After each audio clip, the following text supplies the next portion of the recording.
From the previous video, we already knew that the unemployment rate could be misleading from time to time. So how are we going to deal with that? Okay, and that's why here we're going to talk about another indicator of the labor market, which is number of jobs created. Okay, and this number comes from a survey called the Establishment Survey. All right. Now, if you remember at the beginning of this chapter, when we talk about the January's BOS report, we said that unemployment rate was 3.6% in number of jobs the economy created in January was 225,000, right? Where exactly government gets this number? Okay, so that's what we want to briefly discuss here. All right. Um, we believe this is an alternative way to measure the labor market, how well it has been doing. Okay, and this is a separate survey. In other words, separate from the household survey, the current household survey we talked about before. Okay, this survey covers 160,000 business establishments in this country that employ over 40 million workers. Okay. As you can see here, the first strength of the establishment survey is its super large sample. Okay? If you remember, when we talk about the current population survey, which is used to calculate the unemployment rate, covers 60,000 households. Okay, 60,000 households. And the average size of American households is 2.5. All right, so you use 2.5 times 60,000, you would find 150,000 people are covered by the current population survey, right? But here, the establishment survey covers 40 million workers, way larger than the previous one. Okay?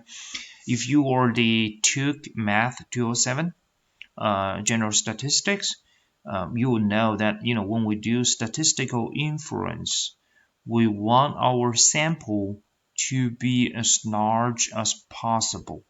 Okay, so for example, if you're trying to figure out what is the BSc students GPA, all students average GPA. Okay, if you survey, like randomly get 10 BSc students on campus and ask them their GPA, okay, and then you take an average, okay, you'll find the average GPA of your sample, and you use that as the average GPA of all BSc students. Okay, so that's what we call a statistical inference, okay, from a sample to the population, okay, the total BSc students GPA. If your classmate, okay, is doing the same project, but she surveyed about 500 students on campus. In other words, she spent way more time than you do, okay, collect more information, more data points, and she find the average of that 500 students GPA, okay, and use that as a BSc all BSc students GPA. Now we would believe that her estimation will be more reliable than yours, okay, because her sample is way larger. Okay, so she sampled more than 1/3 of our students, right? So the establishment survey again covers more people, so the number it reports should be more reliable. So that's the first strength, okay, compared to the current population survey. The second strength is the establishment survey is a direct report on number of jobs created. Okay? like our discussion in the previous videos said that the unemployment rate could be misleading because of this group of discouraged workers. They could leave the labor force, right? Now, if we have trouble focusing on people or counting the heads, what about counting the number of jobs, right? That might give us a more direct report on how the labor market is doing. All right. So these are the two strengths of the establishment survey in comparison to the current household survey. All right. Um, Up to this point, you are probably under the impression that unemployment rates or the current population survey is bad. Okay, they're misleading. We don't want to use them. The establishment survey or the number of jobs created is good. Okay, they're more reliable. They're more direct. Okay, but that's not really the case. We actually find that sometimes that is true, sometimes it is not. In other words, sometimes we find the unemployment rate or the current population survey is more accurate than the number of jobs or the establishment survey. Okay. Now here I just want to give you a quick discussion about three possible scenarios. Okay. You can find more discussion about them in the book. All right. Now the first one is self-employed. If you're self-employed, for example, after you graduate from BSc, you like trying to open your online store, okay, selling something, all right. For example, used textbooks, okay, T-shirts, and so you work for yourself, and then when the government service you, okay, you get their phone call, regular mail about the current population survey. You're gonna tell the government that you're self-employed. Okay, so the government will put you into the group of employed. All right, that is an accurate piece of information. Okay, but when it comes to the establishment survey, because you are self-employed, okay, you are not really in the government system. So here we have to go back and talk about, for this survey, how could the government do such a large survey on a monthly basis, right, covering 40 million workers and 160,000 business establishments? The government actually makes use of the IRS system, okay? Because the businesses, these businesses or employers need to report to the IRS, the Internal Revenue Services, about their sales this month, how many workers they hired, how many positions they created. Okay, so the government can make use of these system to collect the information.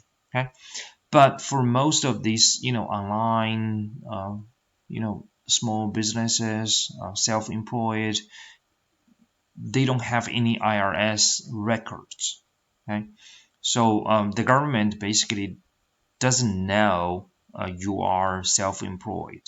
Okay, so the government would probably put you into the group of unemployed or even not in the labor force. That's why here we said if you, under this scenario, if you rely upon the establishment survey, then you would find that your estimation would be worse than the reality. Okay, because there's a large group of people out there who are self-employed, but you're gonna totally miss that group. Okay. Now the second scenario would be a person with multiple jobs, especially the part-time jobs. Okay. If this is a current population survey, again, you're gonna tell the government that you currently have two part-time jobs. Okay. Um, um, so there won't be any bias in that report. But when we just look at the establishment survey, because you work in two different places, with two different companies, let's say, okay, the government would believe that the economy creates two jobs, right? They potentially assume that two people would benefit from these two jobs, but actually one person holds both of these part-time jobs, right? So that's why here we said, if you rely upon the establishment survey, your estimation is going to be better than reality. Okay, in other words, you may kind of over optimistic about the um, situation of the labor market. Okay, the very last one is new firms. So again, if a startup firm hires some people, then once they receive the current population survey, they're going to tell the government, okay, like how many jobs they create, or these workers are working with the new firms. But usually it will take at least several months, several weeks, I'm sorry, or sometimes several months for the new firms to finish the paperwork and finally go into the IRS system.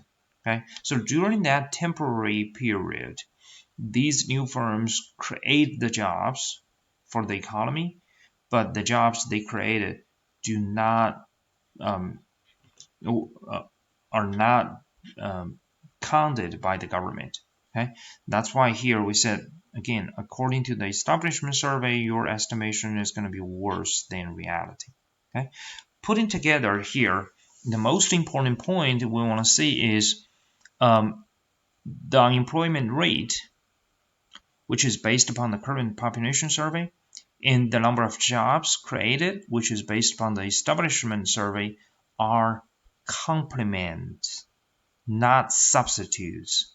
Okay, we don't believe one is superior to the other. Okay, it depends upon the situation we're looking at, right? So, as a professional economist, when we talk about the labor market, we're supposed to talk about both numbers.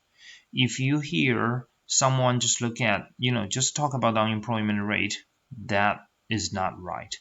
Okay, you have to talk about both to make sure you won't, misunderstand the labor market.